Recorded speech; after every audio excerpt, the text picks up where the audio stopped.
Yummy आज asparagus छुट्टीको soup. दिन घरमा मिठो कुरिलोको सुप बनाएर खान मन लाग्यो। त्यसपछि त मैले प्यान बसालिए।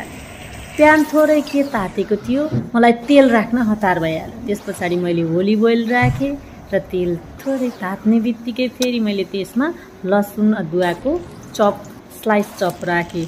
स्पेशल्ली कुरिलोको सुप खानको लागि चाहिँ सल्ट पेपर, जिन्जर गार्लिक भयो भने चाहिँ एकदमै मिठो हुन्छ।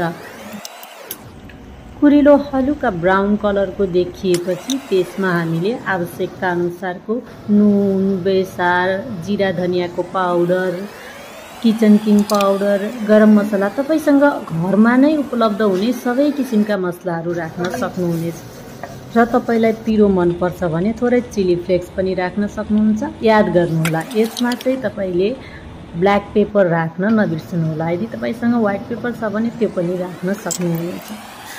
जब तपाईलाई लाग्छ यो राम्रोसँग फ्राई भयो त्यसपछि फेरि थोरै जिन्जर गार्लिकको पेस्ट राखेर एकैछिन फ्राई गर्नुहोला र आवश्यकता अनुसार तपाईले टमाटो पेस्ट वा टमाटो प्युरी राख्न सक्नुहुनेछ।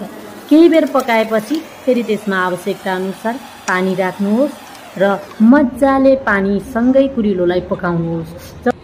कम्तीमा पनि 7 देखि 10 मिनट यसलाई मजाले पकाउनु भयो भने अझ यो टेस्टी हुनेछ। र तपाईलाई सुप थोरै थिक मन पर्छ भने यसमा तपाईले थोरै कर्न स्टार्च राख्न सक्नुहुनेछ र अन्तमा थोरै लेमन पनि राख्न सक्नुहुनेछ। र फ्लेभरको लागि तपाईले धनियाको पत्ता र सेलेरी पनि एड गर्न सक्नुहुनेछ।